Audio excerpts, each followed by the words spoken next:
लोग भारतीय काव्यशास्त्र को पढ़ते हैं, ठीक है। तो भारतीय काव्यशास्त्र का अभिप्राय मूलतः संस्कृत काव्यशास्त्र से है। संस्कृत में साहित्य के लिए काव्य शब्द का प्रयोग किया जाता है। संस्कृत में साहित्य के लिए किसका काव्य शब्द का प्रयोग किया जाता है। काव्य को दो भागों में बांट सकते हैं, दृश्य काव्य और श्रव्य काव्य। तो श्रव्य काव्य में होता है गद्य और पद, गद्य और पद्य। गद्य में आ गया कहानी, उपन्यास आदि, और पद में कविता। तो आधुनिक काल में काव्य के स्थान पर साहित्य शब्द प्रचलित हो गया। आधुनिक काल में जो है काव्य के स्थान पर साहित्य शब्द प्रचलित हो गया है। ऐसे में काव्य शास्त्र को साहित्य शास्त्र कहा जाने लगा। ऐसे में काव्य शास्त्र को कौन चीज साहित्य शास्त्र कहा जाने लगा। अभिनव गुप्त ने 4 ग्रंथों की रचना की है, जिनमें से 3 टीका के रूप में रचित ग्रंथ हैं। मूल ग्रंथ और टीका। मूल ग्रंथ नाट्य शास्त्र, जिसकी रचना किसने की थी, भरत मुनि ने। कौन किसने किया था, भरत मुनि ने। इसका टीका लिखा अभिनव भारती। ध्वनियालोक इसका किसने रचना की था, आनंदवर्धन ने। इसका टीका क्या है, ध्वनियालोक लोचन। काव्य कौन्तुभ किसने लिखा था, भट्टोत। और इसका टीका काव्य कौन्तुभ विवरण, ठीक है। अगला देखते हैं हम संस्कृत के आचार्यों द्वारा रचना ग्रंथ। तो भरत मुनि क्या लिखे थे, नाट्यशास्त्र। नाट्यशास्त्र किसने लिखा था, भरत मुनि ने। कब लिखा था, 2री सदी में। आचार्य, समय और ग्रंथ। तो भरत मुनि नाट्यशास्त्र लिखा था 2री सदी में। भामा 6ठी सदी में। भामा क्या लिखे थे, काव्य अलंकार। भामा क्या लिखे थे, काव्य अलंकार। काव्य अलंकार किसने लिखा, भामा। कब, 6वीं सदी में। दंडे क्या लिखे थे, 7वीं सदी में। काव्यदर्श। दंडे क्या लिखे थे, काव्यदर्श। और उद्भट क्या लिखे थे, काव्य अलंकार सार संग्रह। उद्भट क्या लिखे थे, काव्य अलंकार सार संग्रह। काव्य अलंकार सार संग्रह किसने लिखा था, उद्भट ने। कब, 8वीं सदी में। तो देखो नाट्यशास्त्र किसने लिखा, भरत मुनि ने। नाट्यशास्त्र भरत मुनि। काव्य अलंकार भामा। काव्यदर्श दंडे। और काव्य अलंकार सार उद्भट। काव्य अलंकार सार संग्रह उद्भट। और वामन काव्य अलंकार सूत्र। रुद्रट 9वीं सदी में। रुद्रट क्या लिखा, काव्य अलंकार। आनंदवर्धन ध्वनियालोक। राजशेखर काव्य मीमांसा। भट्टोत काव्य कौतुक। अभिनवगुप्त तंत्रालोक। कुंतक वक्रोक्ति जीवितम। धनंजय दशरूपम। महिम भट्ट व्यक्ति विवेक। भोजराज क्या लिखा, सरस्वती कंठाभरण श्रृंगार प्रकाश। क्षेमेंद्र कवि कंठाभरण। मम्मट काव्य प्रकाश। रुय्यक अलंकार सर्वस्व। शोभाकार मित्र अलंकार रत्नाकार। वाग्भट प्रथम वाग्भट अलंकार। हेमचंद क्या लिखा, काव्य अनुशासन। रामचंद्रपति नाट्यशास्त्र। सरदातनय भाव प्रकाशन। जयदेव चंद्रालोक। विश्वनाथ साहित्य दर्पण। विश्वनाथ क्या लिखा, साहित्य दर्पण। और विद्याधर एकावली। विद्यानाथ नाट्य दर्पण। भानुदत्त रसमंजरी रसतरंगिनी। रप्पय दीक्षित वृत्ति वृत्तांत। पंडित जगन्नाथ रसश्रृंगार। विश्वेश्वर पंडित अलंकार कौतुक। अब इसमें से कुछ इंपॉर्टेंट भी है जिस पर कि स्टार लगा है। जैसे भरत मुनि की रचना क्या है, नाट्यशास्त्र किसकी रचना है, भरत मुनि। भामा की रचना क्या है, काव्य अलंकार। भामा की काव्य अलंकार कब, 6ठी सदी में। भरत मुनि 2री सदी में लिखा था नाट्यशास्त्र। भामा काव्य अलंकार 6ठी सदी में। दंडी काव्यदर्श। दंडी की क्या रचना है, काव्यदर्श। उद्भट की काव्य अलंकार सार संग्रह। उद्भट की क्या है, काव्य अलंकार सार संग्रह। अब वामन की काव्य अलंकार सूत्र। काव्य अलंकार सूत्र किसका है, वामन की। रुद्रट का काव्य अलंकार। आनंदवर्धन का ध्वनियालोक। राजशेखर का काव्य मीमांसा, यानी काव्य मीमांसा किसकी है, राजशेखर का। भट्टोत काव्य कौतुक। अभिनवगुप्त का तंत्रालोक। कुंतक का वक्रोक्ति। भोजराज का सरस्वती कंठाभरण और श्रृंगार बल। क्षेमेंद्र का कवि कंठाभरण। भोजराज का सरस्वती कंठाभरण और क्षेमेंद्र का कवि कंठाभरण। मम्मट का काव्य प्रकाश। क्या है, काव्य प्रकाश। रुय्यक का अलंकार सर्वस्व, यानी अलंकार ही सब कुछ है। कौन, रुय्यक। क्या लिखा, अलंकार सर्वस्व। उसके बाद हेमचंद्र का काव्य अनुशासन। काव्य के ही अनुशासन है। हेमचंद यानी काव्य अनुशासन। उसके बाद विश्वनाथ का साहित्य दर्पण, विश्वनाथ का साहित्य दर्पण, ठीक है। काव्य हेतु, तो हेतु का तात्पर्य कारण से है। हेतु का अर्थ क्या होता है? कारण से। काव्य सृजना के लिए जिन तत्वों का होना जरूरी है उसे ही काव्य हेतु कहा जाता है। काव्य रचना के लिए, सृजन के लिए जिन तत्वों का होना जरूरी है उसे ही काव्य हेतु कहा जाता है। काव्य हेतु को काव्य की उत्पत्ति के कारण के रूप में, काव्य हेतु को काव्य की उत्पत्ति के कारण के रूप में समझा जा सकता है। हेतु का अभिप्राय उन साधनों से हैं जो कवि की काव्य रचना में सहायक होते हैं। बाबू गुलाब राय ने कहा है, क्या कहा? हेतु का अभिप्राय उन साधनों से हैं जो कवि की काव्य रचना में सहायक होते हैं, बाबू गुलाब राय ने कहा था, ठीक है। अगला है कि संस्कृत काव्य शास्त्र में 3 काव्य हेतु को माना गया है। संस्कृत काव्य शास्त्र में 3 काव्य हेतु को माना गया है। किसको किसको? प्रतिभा, व्युत्पत्ति और अभ्यास। यानी व्यक्ति में प्रतिभा भी होनी चाहिए, व्युत्पत्ति करने की भी होना चाहिए और अभ्यास भी जरूरी है। प्रतिभा यानी कि शक्ति। प्रस्तोता आचार्य और काव्य हेतु के लिए जरूरी क्या बोले हैं? भामा ने बोला है कि प्रतिभा होना चाहिए काव्य की रचना के लिए। भामा ने क्या कहा है कि प्रतिभा व्यक्ति में होना चाहिए, तभी वो काव्य की रचना कर सकता है। दंडी ने क्या कहा कि प्रतिभा, शास्त्र ज्ञान और अभ्यास तीनों जरूरी है। दंडी ने क्या कहा था कि प्रतिभा भी जरूरी है, शास्त्र ज्ञान भी जरूरी है और अभ्यास, ये तीनों जरूरी है। रुद्रट और कुंतक क्या कहा है कि शक्ति भी जरूरी है, यानी शक्ति में प्रतिभा भी जरूरी है, शक्ति जरूरी है, व्युत्पत्ति जरूरी है और अभ्यास जरूरी है, रुद्रट ने कहा था कुंतक। और वामन ने क्या कहा कि लोक व्यवहार भी जरूरी है, यानी लोक में प्रचलन जो है, और विद्या और प्रकीर्णन।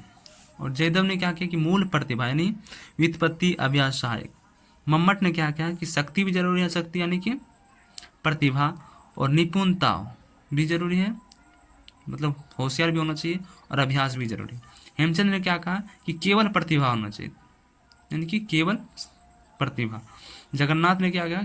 जगन्नाथ भी केवल प्रतिभा कहा है। देखिए भामा ने क्या कहा है संस्कृत में, काव्यम तु जायते जातु कस्यचित् प्रतिभावतः, यानी कि व्यक्ति में प्रतिभा होना जरूरी है काव्य की रचना के लिए। काव्यम तु जायते जातु कस्यचित् प्रतिभावतः। उसके बाद जगन्नाथ ने क्या कहा है, तस्य च कारणम कवि गाता केवलाम प्रतिभा, यानी इसने भी सिर्फ प्रतिभा को ही महत्व दिया है कि तस्य च कारणम करनाम कवि गाता केवलाम प्रतिभा। उसके बाद काव्य प्रकाश में मम्मट ने क्या कहा है? काव्य प्रकाश में मम्मट क्या कहे कि शक्ति, निपुणता, लोक शास्त्र, काव्याध्यवेक्षणात्, यानी कि शक्ति भी जरूरी है, निपुणता भी जरूरी है और अभ्यास भी जरूरी है, वो मम्मट कहे हैं। तो प्रतिभा क्या है?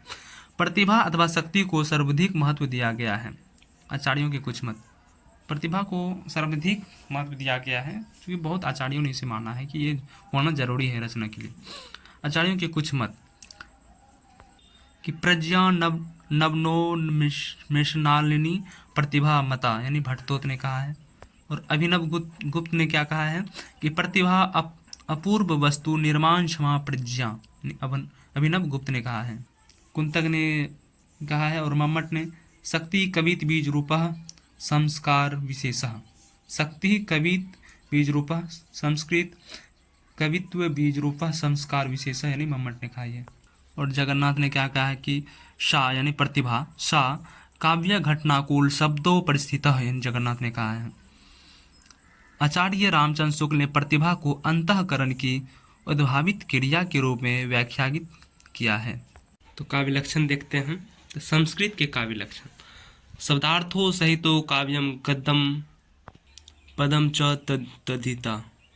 किसने कहा है? भामा ने। क्या कहा है? शब्दार्थों सहितो काव्यम गदम पदम च तदिता, भामा ने कहा है। तो दंडी ने क्या कहा है कि शरीरम त्वादिष्टार्थ वेविछाना पदावली। दंडी ने क्या कहा है? शरीरम त्वादिष्टार्थ वेविछाना पदावली। उसके बाद कौन है? वामन ने क्या कहा है?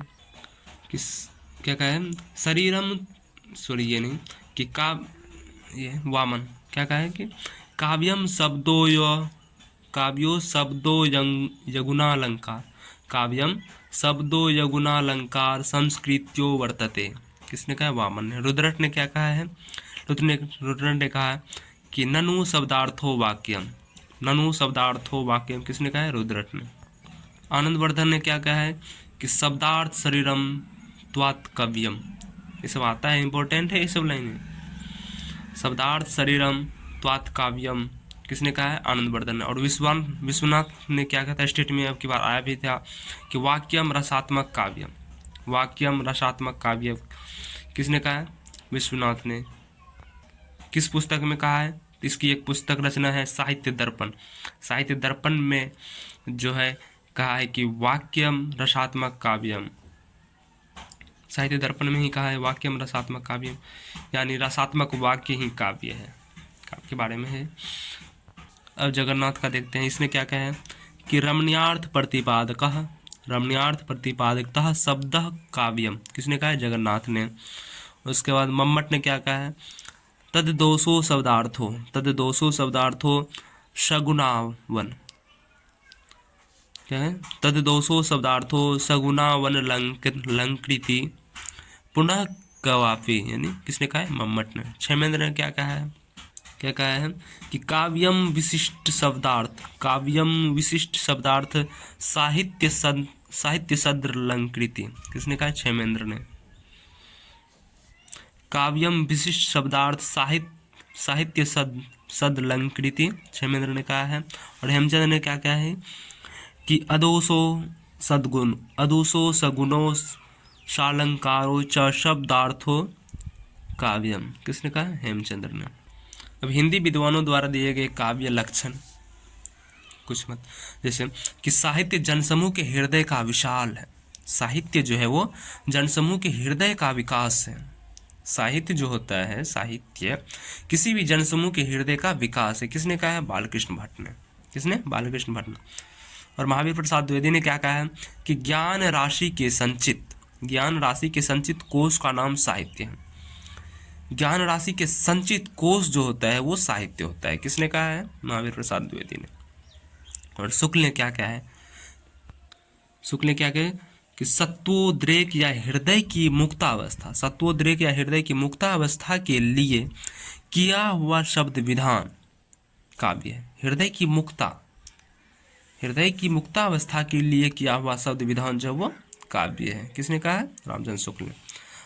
और शुक्ल का एक दूसरा कथन क्या है कि कविता ही मनुष्य की हृदय को स्वार्थ संबंधों को संकुचित मंडल से ऊपर उठाकर लोक सामान्य भाव भूमि पर ले जाती है। क्या कहा है शुक्ल ने, कविता ही जो है, कविता ही मनुष्य के हृदय को स्वार्थ संबंधों को संकुचित मंडल से ऊपर, स्वार्थ और संबंधों में जो संकुचित रहती है, संकुचित मंडल से ऊपर उठाकर लोक सामान्य भाव भूमि पर ले जाती है, किसने कहा, शुक्ल ने। उसके बाद महात्मा गांधी ने क्या कहा है साहित्य के बारे में, काव्य लक्षण के बारे में, साहित्य वह है जिसे चरस खींचता हुआ किसान भी समझ सके। एकदम आसान भाषा में गांधी जी ने कहा कि साहित्य वह है जो जिसे चरस खींचता हुआ किसान, खेत में चरस खींचता हुआ किसान भी समझ सके और खूब पढ़ा लिखा भी समझ सके। सीधा परिभाषा कहा है महात्मा गांधी ने, क्या कहा है कि साहित्य वह है जिसे चरस खींचता हुआ किसान भी समझ सके और खूब पढ़ा लिखा भी समझ सके। ठीक है। अब प्रेमचंद ने क्या कि सीधा कहा है साहित्य जीवन की आलोचना है, अपने जीवन में क्या क्या उसको आलोचनात्मक दृष्टि से देखो तो वो भी साहित्य ही है। तो साहित्य जीवन की आलोचना है, किसने कहा है, प्रेमचंद ने। अब जयशंकर प्रसाद ने क्या कहा, काव्य आत्मा की संकल्पनात्मक अनुभूति है जिसका संबंध विशेषण या विज्ञान से है। काव्य जो है वो आत्मा की संकल्पनात्मक अनुभूति है जिसका संबंध विश्लेषण या विज्ञान से। सुमित्रानंदन पंत प्रकृति के सुकुमार कवि जो है, सुमित्रानंदन पंत को जो प्रकृति के सुकुमार कवि भी कहे जाते हैं, इसने क्या कहा कि कविता हमारे परिपूर्ण क्षणों की वाणी है, कविता हमारे परिपूर्ण क्षणों की वाणी है। ठीक है। अब महादेवी वर्मा को देखते हैं। इसने क्या कहा कि कविता कवि विशेष की भावनाओं का चित्रण है। कविता क्या है? कवि विशेष की भावनाओं का चित्रण है। डॉक्टर नागेंद्र ने क्या कहा है कि रसात्मक शब्दार्थ काव्य है। रसात्मक जो शब्दार्थ है वो काव्य है और उसकी छंदोमयी विशिष्ट विधा आधुनिक अर्थ में कविता है। रसात्मक शब्दार्थ काव्य है और उसकी छंदोमयी विशिष्ट विधा आधुनिक अर्थ में कविता है। ठीक है। और डॉक्टर नगेंद्र ने क्या कहा? काव्य आत्मा भी व्यक्ति है। डॉक्टर ने क्या कहा? काव्य आत्मा भी व्यक्ति है। और अजय कवि क्या कहा है कि कविता सबसे पहले और अंत में शब्द है। कविता जो है सबसे पहले और अंत में शब्द ही है। पहले भी और अंत में शब्द। धूमिल ने क्या कहा है? कविता भाषा में आदमी होने का तमीज। कविता भाषा में आदमी होने का तमीज। ठीक है। तब आगे पढ़ेंगे अलंकार।